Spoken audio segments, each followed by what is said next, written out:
Olá, muito boa tarde. A Escola de Enfermagem da Universidade Católica Portuguesa desenvolve um projeto no Balneário Público de Alcântara, em Lisboa, onde ajuda a devolver dignidade à vida de muitas pessoas. É esse projeto que hoje queremos conhecer com as convidadas do nosso programa, Amélia Simões Figueiredo, que é diretora da Escola de Enfermagem da Universidade Católica Portuguesa, e Filipa Andrade, doutoranda em Enfermagem. Muito boa tarde. Boa tarde. Obrigado por estarem neste programa. Amélia Simões Figueiredo, começava por lhe pedir que nos contextualizasse que projeto é este que a Universidade, o curso de Enfermagem, nomeadamente, que se integra no Instituto de Ciências da Saúde, da Universidade Católica Portuguesa, decidiu desenvolver neste balneário público. Este projeto surge em 2013, é um projeto vocacionado para a vulnerabilidade humana e para as populações vulneráveis, e ele nasce de uma inquietação. Os balneários públicos é quase como um cluster lisboeta. Existem 18 balneários na cidade de Lisboa e, de facto, eles nasceram nos anos 30 do século XX e tinham um propósito. E, ao sabermos, até pelos mídia, que continuam a ser muito utilizados, quisemos perceber que tipo de utilizadores eram estes agora, não é? No século XXI. E, de facto, este projeto, que tem 3 dimensões, a dimensão da investigação, a dimensão da prestação de serviço e a dimensão do ensino, começou, de facto, com a dimensão da investigação. E começámos por fazer diagnósticos de situação dos utilizadores. Primeiro em Alcântara, depois no balneário de Arroios e, por fim, em 2 balneários ligados à Junta de Freguesia de Santa Maria Maior, o balneário da Moraria e de Alfama. E chegámos a um perfil do utilizador na atualidade. E este perfil é um homem solteiro, vive na fase ativa da sua vida, entre os 35 e 45 anos, desempregado, não tem qualquer remuneração e tem normalmente doença mental associada e cerca de 30% a 35% são pessoas em condição de sem-abrigo. E são pessoas que vão ocasionalmente a esse balneário público? Vão aos vários. O nosso projeto situa-se depois em Alcântara. Nós fizemos um protocolo, a Universidade fez um protocolo com a Junta de Freguesia de Alcântara e depois deste retrato sociodemográfico, instruímos uma consulta de enfermagem, um ano depois, desde 2014. No Balneário Público de Alcântara, de Alcântara. Caso, a consulta é no Balneário Público de Alcântara. Estas pessoas, há pessoas que vão diariamente, há pessoas que vão uma vez por semana, há pessoas que vão 2 ou 3 vezes por semana. O balneário, a consulta é à quarta-feira e o balneário o de Alcântara, funciona de quarta a domingo. Depois, de facto, destes estudos e de fazermos emergir aqui um retrato sociodemográfico das pessoas, a consulta, que é uma prestação de serviços, nós temos uma equipa de 8 professores e simultaneamente investigadores. Uma dessas investigadoras é a Filipa Andrade, que está aqui connosco. Todas as quartas-feiras desenvolvem esta consulta. Tem áreas de especialidade, a enfermagem comunitária e de saúde mental, o que é muito interessante para este tipo de população que nos procura. Esta consulta, por sua vez, esta prestação de cuidados, por sua vez, também alimenta a investigação, a nossa investigação.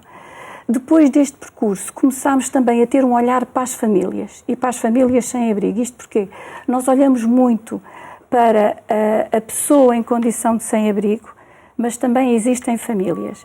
E existe outra situação que a investigação nos trouxe, que é, há dimensões da família que acontecem na condição de sem-abrigo, como, por exemplo, o crescimento de famílias.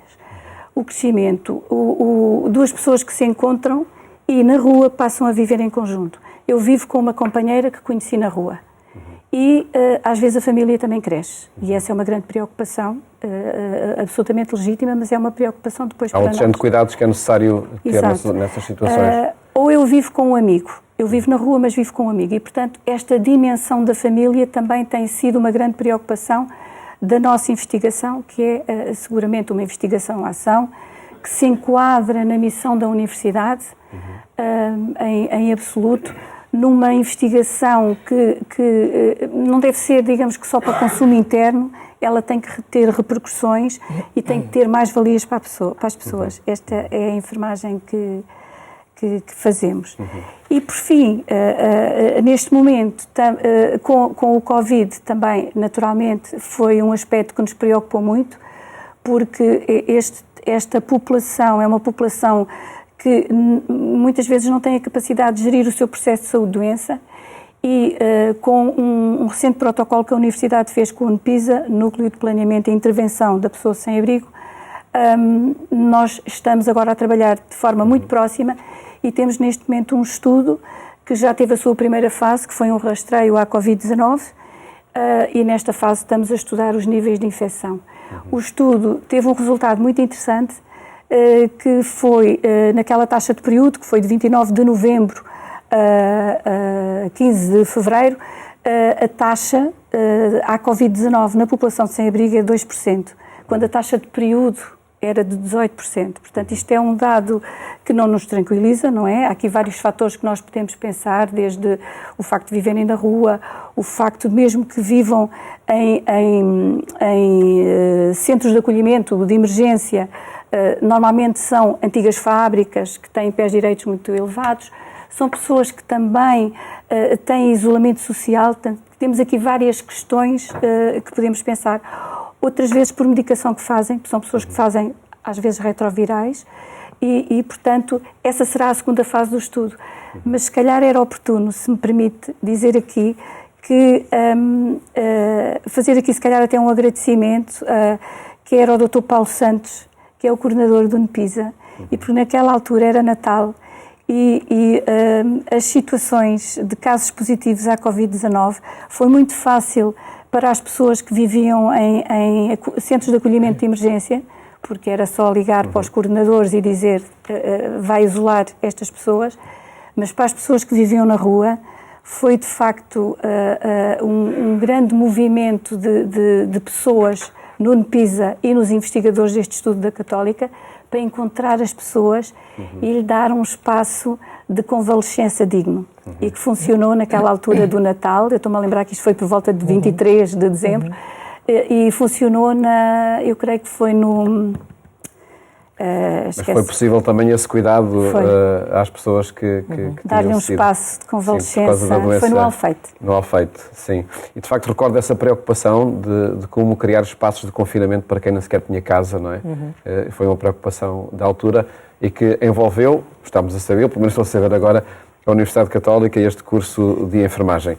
Nós já vamos trazer aqui a esta conversa uma fotografia que confesso também para mim é que está que motivou esta conversa, e uma fotografia que surge no âmbito de um concurso da Universidade Católica do ano Laudato Si, Cuidar da Casa Comum.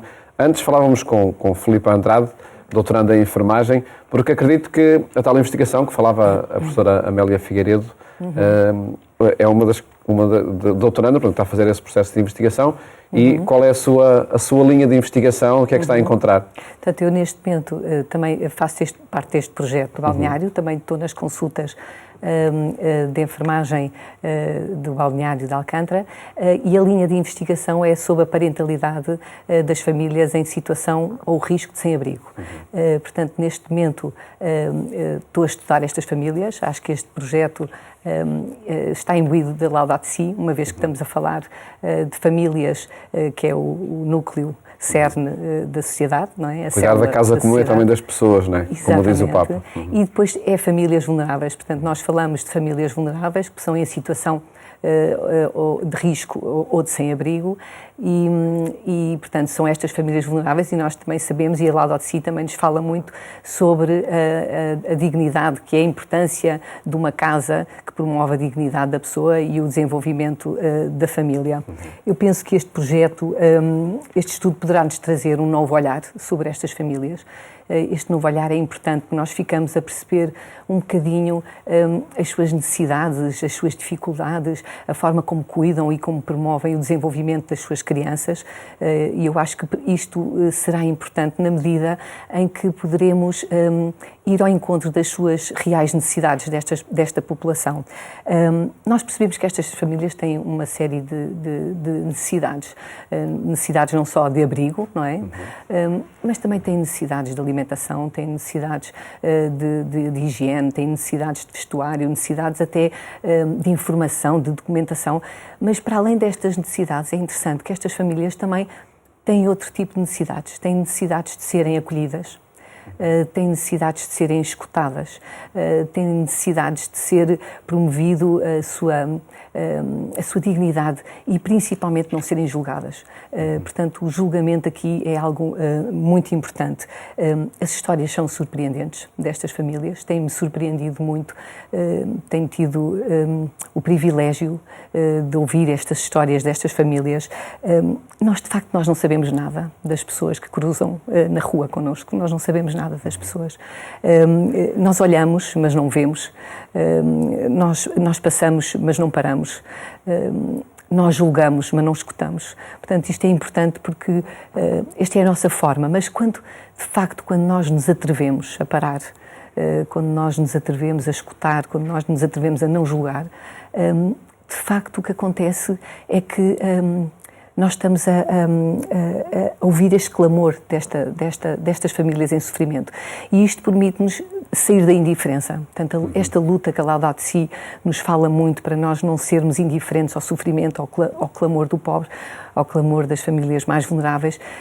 E isto permite, quando nós escutamos e paramos, permite-nos passar este nível e também permite desenvolver a compaixão e permite-nos também muito um respeito profundo, o crescimento que cresce dentro de nós, um respeito profundo sobre a dignidade do ser humano.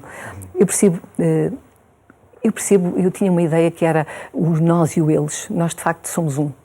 Esta casa comum, e eu tive o privilégio de perceber com este estudo, ao aproximar-me das pessoas, que somos todos uma só família.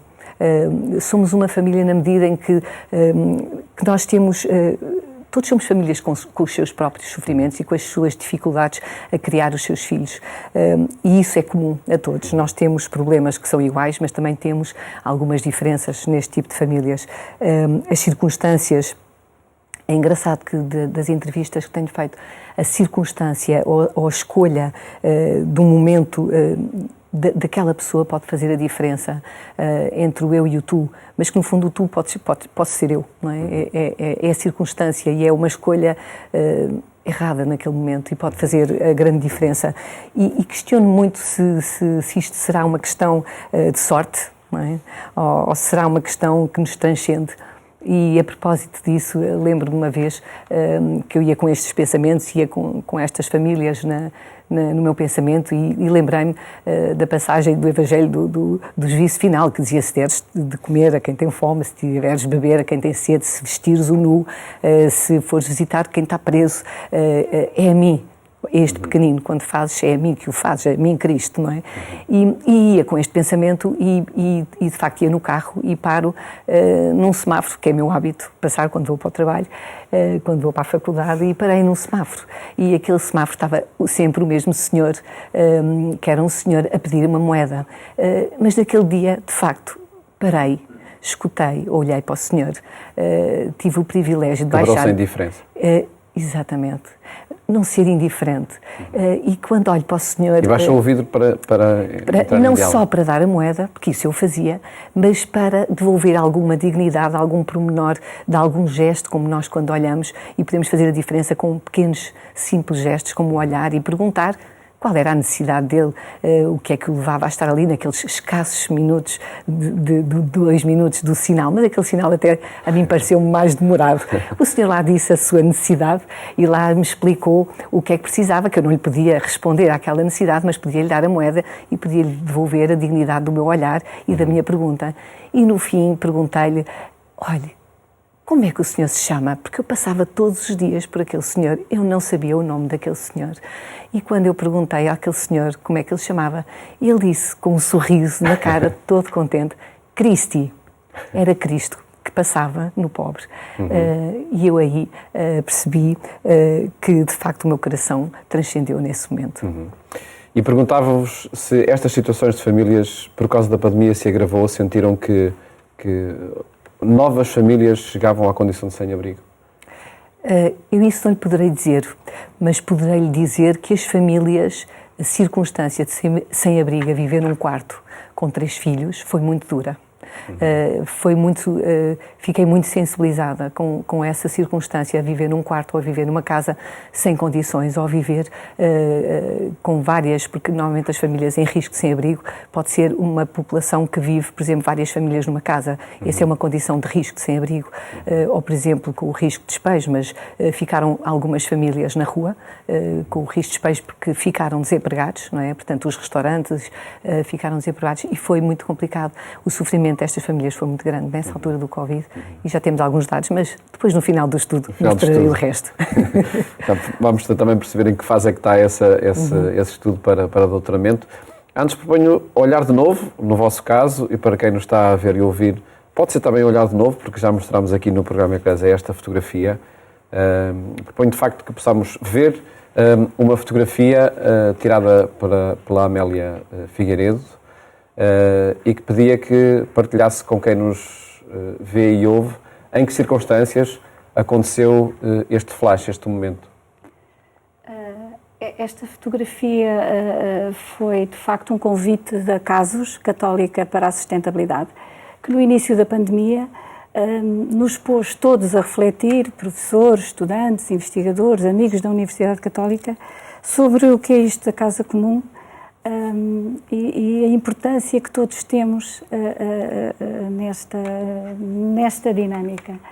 E de facto esta foi a minha objetiva, eu costumo dizer isto, foi a minha objetiva naquela quarta-feira, mas é de facto a objetiva dos investigadores que trabalham comigo no projeto e também é a objetiva da enfermagem na Católica, que é uma enfermagem diferenciadora, tem uma resposta para a população vulnerável.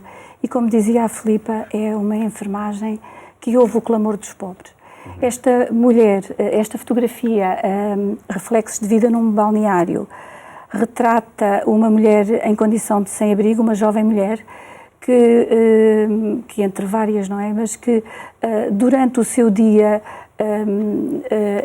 se calhar não o planeia, muitas vezes não decide onde dorme, porque pode chegar àquele local e já estar ocupado e já não ter o cobertor que deixou lá, por exemplo.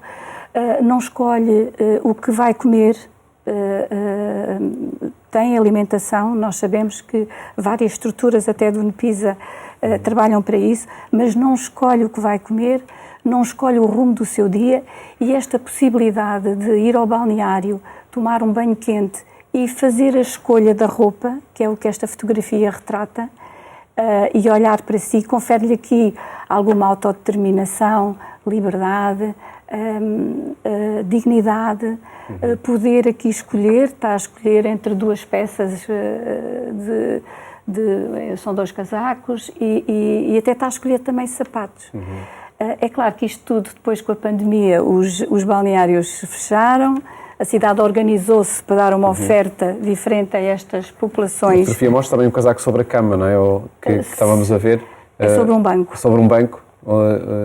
E é aí que está essa possibilidade que ela está a experimentar os vários casacos. E estamos a falar, esta escolha diz muito sobre a dignidade da pessoa. Diz imenso sobre a dignidade, esta possibilidade. E estes elementos materiais, esta nossa consulta é muito sui generis. Nós temos um gabinete, de facto, que a Junta de Freguesia de Alcântara e o seu presidente nos facultou e criou aquele gabinete para a Universidade Católica, mas, de facto, esta nossa consulta é muito sui generis, porque a aproximação das pessoas é muitas vezes também feita através destes elementos materiais. Uma peça de roupa que convidamos a vestir ou que achamos que fica bem e a pessoa depois diz, não gosto disso, prefiro esta.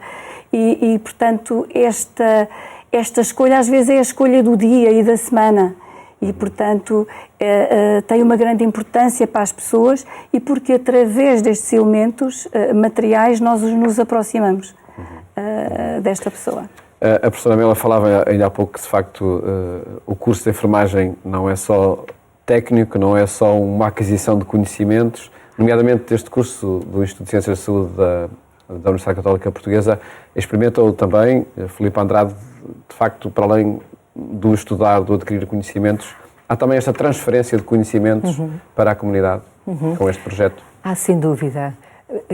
O nosso olhar muda, começa logo. Quando nós investigamos, nos aproximamos das pessoas, escutamos, esta aquisição do conhecimento permite-nos um olhar diferente. Olhamos para a dignidade da pessoa de outra forma, percebemos, compreendemos, ficamos empapados das suas necessidades, da forma como abordar, e depois transferimos isso para o estudante. Portanto, quando nós vivemos, quando nós experimentamos, a transferência para o estudante é diferente, porque nós vivemos com alma e coração, e quando explicamos nas aulas, o aluno quase que vê nos nossos olhos e na nossa forma de ensinar. Ele está lá connosco, porque nós vivemos e o vivido é diferente. Portanto, esta investigação faz a diferença, e faz a diferença na medida em que acrescenta sempre algum conhecimento nosso e dos nossos estudantes, que também nos partilha esta ideia de um saber experimentado que se experiencia no âmbito do curso. Nós, faltou se calhar aqui falar nesta dimensão de ensino, falámos na dimensão da investigação, na dimensão da prestação, faltou se calhar falar aqui um pouco na dimensão de ensino, porque nós articulamos 3 ciclos de estudo. O que a Filipa estava a falar, que é o primeiro ciclo, o curso de licenciatura em enfermagem, e que estes estudantes estão muito ligados à responsabilidade social e às questões da cidadania, até com praxes solidárias, o que também é um aspecto muito interessante e muito enriquecedor para os estudantes do primeiro ciclo. Os do segundo ciclo também trabalham connosco na investigação, nomeadamente o mestrado em enfermagem, a área de especialização da enfermagem comunitária e de saúde pública, e depois no caso do doutoramento.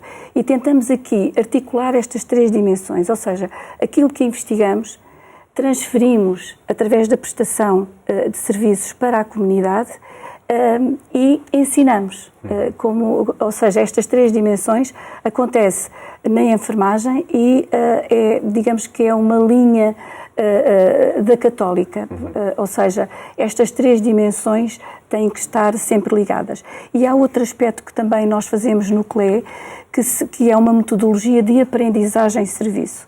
Temos neste momento 2 projetos também muito interessantes, um que se chama Capacitar para Salvar e outro Capacitar para Proteger, que nasceu com esta necessidade da pandemia e que envolvem professores e estudantes e a comunidade. E, portanto, aqui, nesta metodologia de aprendizagem-serviço, é muito interessante esta transferibilidade do conhecimento e o interligar destas dimensões. É um projeto, sem dúvida nenhuma, que motiva muitas conversas e ficaríamos aqui a conversar durante muito mais tempo, mas o nosso tempo chegou ao fim. Agradeço muito terem estado aqui a partilhar esta experiência, a experiência que é de um curso superior, mas sobretudo também da atenção e da construção da dignidade de vida para muitas pessoas. Quero só informar quem nos está a ver e ouvir lá em casa que a fotografia que vimos venceu um concurso de fotografia no âmbito do ano Laudato Si. As várias fotografias estão expostas nos vários centros da Universidade Católica, precisamente no encerramento do ano Laudato Si, que se assinalou na Universidade Católica Portuguesa. Muito obrigado, felicidades para o vosso trabalho e o vosso projeto. Antes de terminar, recordo que no portal da Agência Eclésia pode rever este e todos os programas que emitimos aqui na RTP2 e também na Antena 1, assim como acompanhar as notícias da atualidade. Desejo-lhe uma boa tarde e até amanhã, se Deus quiser.